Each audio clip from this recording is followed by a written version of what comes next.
नमस्कार, मैं हूं आकांक्षा और आप देख रहे हैं आईबीसी 24 छत्तीसगढ़ से जुड़े हमारे खास बुलेटिन में आप सभी का स्वागत है। चलिए अब बात करेंगे छत्तीसगढ़ की कुछ खबरों की। तो छत्तीसगढ़ के कई बड़े भाजपा नेता दिल्ली प्रवास पर है। ये माना जा रहा है कि प्रदेश अध्यक्ष को लेकर इन नेताओं की चर्चा वरिष्ठ नेताओं से हुई है। दिल्ली में पिछले 2 दिन से पूर्व मुख्यमंत्री डॉक्टर रमन सिंह और नेता प्रतिपक्ष धर्मलाल कौशिक समेत कई नेता मौजूद है। हालांकि ये नेता राष्ट्रीय अध्यक्ष जेपी नड्डा के बेटे के विवाह कार्यक्रम में शामिल होने के लिए दिल्ली गए हैं, लेकिन ज्यादातर राज्यों में प्रदेश अध्यक्ष की नियुक्ति के बाद अब यह माना जा रहा है कि छत्तीसगढ़ की कमान सौंपने को लेकर भी यहां पर बात बन सकती है और यहां पर उसको लेकर चर्चा भी होगी। छत्तीसगढ़ भाजपा नेताओं के अनुसार प्रदेश अध्यक्ष को लेकर केंद्रीय पर्यवेक्षकों ने सभी वरिष्ठ नेताओं से बात कर ली है। अब अंतिम मुहर राष्ट्रीय नेतृत्व लगाएगा। राष्ट्रीय अध्यक्ष माननीय जगत प्रकाश नड्डा जी के सुपुत्र की शादी में छत्तीसगढ़ से सभी जो वरिष्ठ नेता हैं वो शामिल होने के लिए गए हैं और मुझे ऐसा लगता है कि नकार इस बात को नहीं सकते। हो सकता है कि संभवतः उसके बाद यदि कहीं समय मिले तो इस पर चर्चा हो सकती है। सहमति जिनके नामों पर बनेगी और सभी समीकरणों के दृष्टिकोण से तो मुझे लगता है कि बहुत शीघ्र प्रदेश अध्यक्ष की नियुक्ति भी हो जाएगी। छत्तीसगढ़ सरकार के बोधघाट परियोजना पर पूर्व केंद्रीय मंत्री और वरिष्ठ कांग्रेस नेता अरविंद नेताम ने सवाल उठाए हैं। नेताम ने कहा है कि इस परियोजना को लेकर हमारी जो सामाजिक आपत्ति 35 साल पहले थी वही आज भी है। राज्य सरकार बताए परियोजना से प्रभावित 42 गांव के हजारों लोगों के पुनर्स्थापन की व्यवस्था कैसे होगी। नेताम ने कहा कि हम इस परियोजना रिपोर्ट का अध्ययन करेंगे और नोडल विभाग अधिकारियों से चर्चा भी करेंगे। अरविंद नेताम ने बताया कि तत्कालीन प्रधानमंत्री राजीव गांधी के वक्त की इस परियोजना को लेकर सर्वे हुआ, लेकिन पर्यावरण क्लियरेंस जैसे कारणों से परियोजना रिजेक्ट हुई। नेताम ने साफ तौर पर कहा कि मुझे नहीं लगता कि जिन बिंदुओं को लेकर पहले ये परियोजना रुकी थी, इसे दूर कर ये सरकार नई परियोजना तैयार कर रही होगी। प्रोजेक्ट रिपोर्ट हम अध्ययन करने की कोशिश करेंगे, क्योंकि हमारी सामाजिक जो आपत्ति है समाज के एंगल से वो अभी भी रहेगा, कायम है। हाँ, मुझको ये बता दें कि 42 गांव पूरे अच्छी तरह बसेंगे और बसाहट ठीक होगी, तब तो हमें कोई दिक्कत नहीं है। छत्तीसगढ़ का स्वास्थ्य विभाग अब 17 देशों में यात्रा किए लोगों की मॉनिटरिंग करेगा। स्वास्थ्य विभाग ने कोरोना वायरस से संक्रमित 17 देशों की लिस्ट जारी की है, जिसमें चीन के अलावा Macau, Singapore, Hong Kong, Australia, Thailand, Indonesia, Korea, Japan, Iran, Italy, Dubai, Nepal और मलेशिया के नाम हैं। स्वास्थ्य विभाग इन 17 देशों से यात्रा किए लोगों की हिस्ट्री भी मंगवा रही है। साथ ही इन देशों की यात्रा किए लोगों की जांच भी करवाई जाएगी। इधर खतरे की आशंका से प्रदेश के सभी स्कूल, कॉलेज और संस्थानों में बायोमेट्रिक अटेंडेंस पर 1 महीने की छूट दे दी गई है। खांसी सर्दी वाले बच्चों को जांच करवाने और घर में आराम करने की सलाह दी गई है।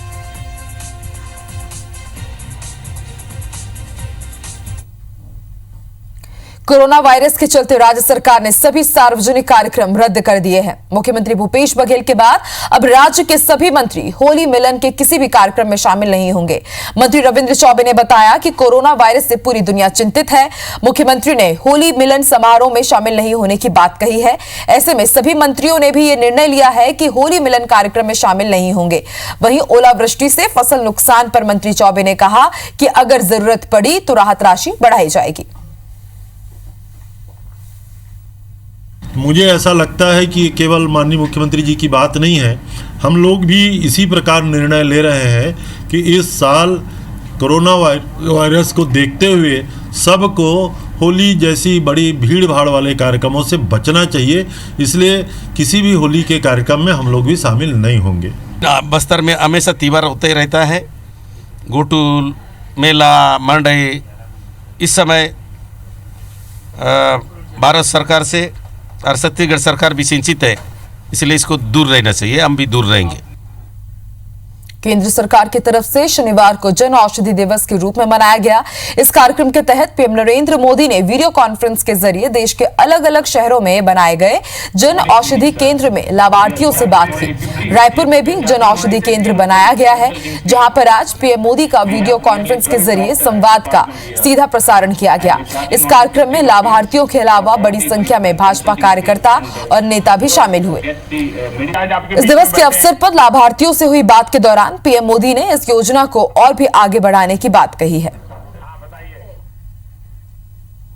और हर महीने का दवाई का खर्चा उनको कम से कम 3 से 5 हज़ार के बीच में आता है। यदि वही दवाई जन औषधि से मिले तो वो कम से कम 500 से 1000 के बीच में आ जाता है। जो जानकारी आज जन औषधि दिवस के रूप में प्रधानमंत्री जी ने जो सभी लोगों से बातचीत की, राज्य के जो लाभार्थी हैं उनसे बातचीत की, उनके माध्यम से ये मालूम चला कि लगभग 10,000 रुपये जो महीने का खर्च करते थे उनकी दवाइयाँ 1000 और 1500 रुपये में मिल रही, अर्थात 80 से 85% की राहत उनको मिल रही है। तो मुझे लगता है कि वास्तव में एक बेहतर काम प्रधानमंत्री जी ने आम जनता के लिए किया, आम गरीबों के लिए किया है। कर्ज में डूबे यस बैंक पर 1 महीने की पाबंदी लगाने के बाद राजधानी रायपुर के लोग भी अब हैरान परेशान नजर आ रहे हैं। रायपुर में भी यस बैंक के बाहर लाइन लगी हुई है और लोगों में रुपए निकालने की होड़ और हड़बड़ी नजर आई। दरअसल खाता धारक यस बैंक में अपने डिपॉजिट को लेकर आशंकित हैं, जिसके चलते आज बैंक के बाहर ग्राहकों को पैसे निकालने के लिए लंबा इंतजार करना पड़ा। खाता धारकों ने बताया कि बैंक की तरफ से पैसे मिल रहे हैं, लेकिन तय सीमा में, यानी कि 50,000 रुपए। 50,000 रुपए से ज्यादा की रकम के लिए इंतजार करना होगा। स्थिति सब कुछ सही है। जैसे जितना जिसको जो भी आ रहे हैं उनको पूरा जो अमाउंट आरबीआई ने नियुक्त किया 50,000 रुपये वो इजीली मिल जा रहा है, उसमें कोई हड़बड़ी नहीं है और अच्छे से मतलब कस्टमर को अटेंड अच्छे से किया जा रहा है। मेरा अमाउंट 1,60,000 था तो 50,000 अभी निकला है और बाकी और अगले महीने निकलेगा।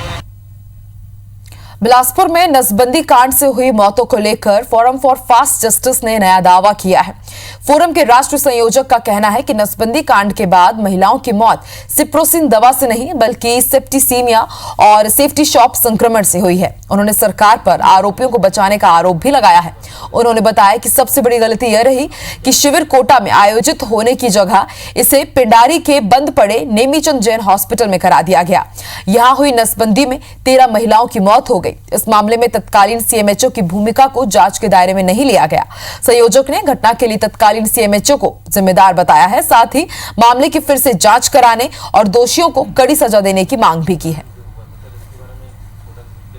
और वो सभी के आधार पर जो तथ्य सामने आए उसमें हमने स्पष्ट रूप से कहा गया है कि ये जो केस हुआ है ये नसबंदी ये मानव सर्जित त्रासदी है, जिसके लिए मेडिकल संक्रमण हुआ, क्योंकि पोस्टमार्टम रिपोर्ट भी यही कंफर्म कर रही है कि सेप्टिसेमिया और सेप्टिक शॉक से महिलाओं की मृत्यु हुई है। अब सवाल आता है सरकार ने जो कहानी बना रही है कि दवाइयों में एक जहर था वो उसके लिए, तो एक भी टेस्ट रिपोर्ट सरकार ये तो दिखाए कि कौन से रिपोर्ट में चूहा मार दवाई लिखा है।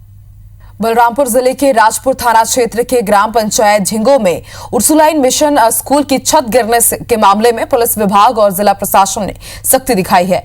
हादसे के बाद 4 बच्चों को इलाज के लिए अंबिकापुर मेडिकल कॉलेज में भर्ती कराया गया है। कलेक्टर संजीव कुमार झा खुद इस मामले की निगरानी कर रहे हैं और उन्होंने इसकी जांच के लिए एसडीएम को निर्देशित किया है और उनसे पूरी रिपोर्ट मांगी है। कलेक्टर ने कहा है कि इस मामले में प्रबंधन की पूरी लापरवाही है और उनके खिलाफ कड़ी कार्रवाई की जाएगी। वहीं दूसरी तरफ मामले में पुलिस विभाग ने भी अपराध पंजीबद्ध कर लिया है। मामले को लेकर एसपी ने कहा कि घायल छात्रों की एमएलसी रिपोर्ट मंगाई गई है। इसमें बयान दर्ज होने के बाद गिरफ्तारी की जाएगी और कड़ी कार्रवाई होगी।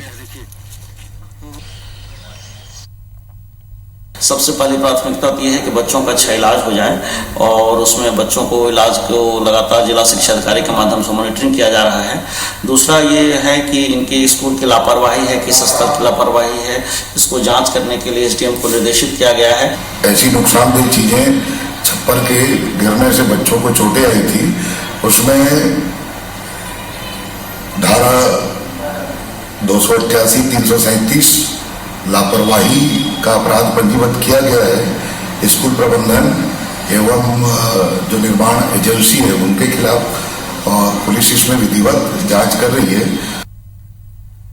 बिलासपुर पहुंचे गृह मंत्री ताम्रध्वज साहू ने से सैकड़ों अभ्यर्थियों ने उप निरीक्षक और समकक्ष के 655 पदों की रुकी हुई भर्ती प्रक्रिया को शुरू कराने की मांग की। अभ्यर्थियों ने बताया कि अगस्त साल 2018 में तत्कालीन रमन सरकार ने एसआई, उप निरीक्षक, सूबेदार, प्लाटून कमांडर और समकक्ष के 655 पदों के लिए वैकेंसी निकाली थी, जिसके लिए प्रदेश के लाखों अभ्यर्थियों ने फॉर्म भरा था। लेकिन उसके बाद अब तक प्रक्रिया आगे नहीं बढ़ी है और न ही कोई दिशा निर्देश जारी हुए हैं। अभ्यर्थियों का कहना है कि पिछले 18 महीने से वो इसके लिए तैयारी कर रहे हैं, लेकिन भर्ती प्रक्रिया शुरू नहीं होने के कारण अब उनके सामने शारीरिक, मानसिक और आर्थिक परेशानियां बढ़ गई है। अभ्यर्थियों ने गृह मंत्री को ज्ञापन सौंपते हुए भर्ती प्रक्रिया जल्द शुरू करने की मांग भी की। एसआई की वैकेंसी नहीं आ रही है। करीबन मतलब 2 अगस्त 2018 में आई थी, अब 2020 हो गया है और 6055 लोगों ने फॉर्म फिल किया था, मगर कोई भी आप लोगों की तरफ से कोई भी प्रक्रिया हम लोगों को नहीं मिली। अपने बस नोटिफिकेशन दिया, हमने फिल किया, अप टू 3 लाख लोगों ने फिल किया हुआ है। 23 अगस्त 2018 में जो सब इंस्पेक्टर, सूबेदार और प्लाटून कमांडर की जो भर्ती निकली हुई थी, उसके संबंध में हम लोग माननीय गृह मंत्री जी से ज्ञापन सौंपने के लिए आए हैं। दुर्ग में आईआरसीटीसी के उप महाप्रबंधक राजेंद्र बोरबन पत्रकारों से चर्चा में बताया कि आईआरसीटीसी विदर्भ और छत्तीसगढ़ के यात्रियों के लिए भी भारत दर्शन एक्सप्रेस का संचालन करेगी। इस एक्सप्रेस के माध्यम से यात्री वाराणसी, प्रयागराज, अयोध्या और माता वैष्णव देवी के दर्शन स्लीपर क्लास में महज 8,510 रुपए में कर सकेंगे। इस पैकेज में यात्रा व्यय के साथ तीर्थ स्थलों में घूमने, ठहरने और भोजन की व्यवस्था भी शामिल है। इसके लिए रामायण एक्सप्रेस 22 अप्रैल से इतवारी रेलवे स्टेशन से प्रारंभ होगी, जिसकी ऑनलाइन बुकिंग शुरू कर दी गई है। यात्रियों की सुविधा के लिए बोर्डिंग स्टेशन इतवारी, भंडारा रोड, गोंदिया, राजनांदगांव, दुर्ग, रायपुर, भाटापारा, उसलापुर, अनूपपुर, शहडोल, उमरिया और कटनी निर्धारित किए गए हैं। हमारे साउथ ईस्ट सेंट्रल रेलवे के स्टेशन है, राजनांदगांव हो गया, दुर्ग हो गया, भंडारा रोड हो गया, रायपुर, बिलासपुर होते हुए ये पहले वाराणसी जाएगी, फिर अयोध्या जाएगी, फिर वाराणसी के बाद प्रयागराज जाएगी, फिर अयोध्या जाएगी और उसके बाद जम्मू तक भी जाएगी। वहाँ से वैष्णो देवी के दर्शन करते हुए वापस। 9 दिन का टूर है। इसमें 8,510 रुपये चार्ज है नॉन एसी का और करीब 10,500 रुपये चार्ज एसी का है। नहीं, इसमें मैक्सिमम कैपेसिटी 800 लोगों की है। कवर्धा जिला मुख्यालय में बहने वाली सकरी नदी में गर्मी आते ही पानी सूख जाता है, लेकिन जिला प्रशासन के सृजन अभियान से अब नदी में पानी लबालब भरा रहेगा। नदी की हालत सुधारने के लिए आईआईटी कानपुर की टीम और ग्रामीणों सहित जिला प्रशासन का सहयोग कारगर होता हुआ नजर आ रहा है। बता दें कि नदी में पानी पूरी तरह सूख चुका था। ऐसे में आईआईटी की टीम ने पहले 37 किलोमीटर के दायरे में बहने वाली सकरी नदी को ग्राम चौरा से लेकर ग्राम सोनपुर तक गोद लिया। शुरुआत में लगभग 4 करोड़ खर्च किए गए, फिर सर्वे कर नदी की स्थिति के बारे में जानकारी निकाली गई। इसके बाद सबसे पहले पौधारोपण और नदी किनारे कटाव पर काम किया गया। नदी के स्टॉप डैम के पास जमे गाद को निकाला गया ताकि नदी में 3 से लेकर 8 फीट तक पानी भरा रहे। स्टॉप डैम के सही उपयोग से आज मार्च में भी नदी में पानी लबालब है। ये पिछले 3-4 वर्षों से इस पे काम हो रहा है। आईआईटी कानपुर की टीम भी आके एरिया सर्वे करी थी और जो ग्राउंड में भी काफ़ी अच्छा काम हुआ है और लास्ट ईयर बारिश भी यहाँ पे काफ़ी अच्छी हुई है, तो इस कारण से देखा जा रहा है कि जो पहले इस नदी में फ्लो नहीं होता था, अब जगह जगह पे फ्लो मिल रहा है। और जो शासन की भी जो योजना है नरवा के संदर्भ में भी इसमें जहाँ जहाँ पे हम काम कर सकते हैं उस योजना के अंतर्गत भी इसमें काम करेंगे। 2 मार्च से शुरू हुई बोर्ड परीक्षाओं में अब तक 64 विद्यार्थी नकल करते हुए पकड़े गए हैं। हाई स्कूल परीक्षा से 24 विद्यार्थियों को परीक्षा के दौरान नकल करते हुए पकड़ा गया, जिसमें से 4 कोरिया, 8 बलरामपुर और 12 सूरजपुर से है। तो वही हायर सेकेंडरी परीक्षा से अब तक 40 नकल प्रकरण बनाए गए हैं, जिसमें सबसे ज्यादा सूरजपुर से 25 जबकि बलरामपुर से 15 छात्रों को नकल करते पकड़ा गया है। परीक्षाओं के दौरान हो रही नकल पर माध्यमिक शिक्षा मंडल के सचिव ने बताया कि नकल प्रकरण रोकने के लिए उड़न दस्ते की टीम लगातार निरीक्षण कर रही है। इसके साथ ही जिला शिक्षा अधिकारी और जिला प्रशासन को भी सख्त निर्देश दिए गए हैं। जो प्रविष्टियाँ और जो जानकारी हमको मिली है उसके अनुसार ये है कि अभी तक 10वीं की परीक्षाओं में लगभग 20 नकल प्रकरण प्राप्त हुए हैं और 12वीं की परीक्षाओं में लगभग 40 नकल प्रकरण प्राप्त हुए हैं। अपने जो प्रशासन है, जिला प्रशासन है, जो हमारे ज्वाइंट डायरेक्टर्स कार्यालय है स्कूल शिक्षा विभाग के, जो हमारे डीओज हैं, उनको सभी को इस नकल को रोकने के लिए स्पष्ट निर्देश दिए गए हैं। राज्य सरकार द्वारा मीडिया के लिए गठित विशेष मॉनिटरिंग सेल का बीजेपी ने विरोध किया है। बीजेपी नेताओं का कहना है कि सरकार लोकतंत्र के चौथे स्तंभ को तोड़ने का प्रयास कर रही है। देश में ऐसा कोई राज्य नहीं है जो इस तरह से पत्रकारों के उनके अधिकार, उनकी स्वतंत्रता को रोकने का कार्य करे। बीजेपी का कहना है कि एक पत्रकार हमेशा सामाजिक और राजनीतिक स्थितियों की अच्छाई और बुराई को लिखने और दिखाने का प्रयास करता है। वहीं कांग्रेस का कहना है कि विशेष मॉनिटरिंग सेल से किसी पत्रकार के अधिकार का हनन नहीं होगा, बल्कि फेक न्यूज को रोकने को लेकर ये योजना है। ये सेल आपराधिक प्रकरण दर्ज कराने की पहल भी करेगा। मुझे लगता है कि जिस तरीके से खुले में ये सारी बातें हो रही हैं तो पत्रकार ऐसा कोई महसूस नहीं करेंगे। मैं आप सबसे भी आग्रह करना चाहूँगा और फेक न्यूज़ से बचना चाहिए। माननीय मुख्यमंत्री जी ने सदन में भी कहा है, इसमें गलत क्या है? इसकी बीजेपी कड़े शब्दों में निंदा करती है और हमें उम्मीद है कि लोकतंत्र का जो चौथा स्तंभ है, जो एक समाज का आईना होता है, समाज का दर्पण होता है, उसके खिलाफ यदि कांग्रेस सरकार ने इस तरह का काम करने की कोशिश की तो निश्चित रूप से बीजेपी सड़क पर आकर इसका विरोध करेगी। और इसी के साथ इस बुलेटिन में फिलहाल इतना ही। देश और दुनिया की तमाम खबरों के लिए आप देखते रहिए IBC 24। नमस्कार।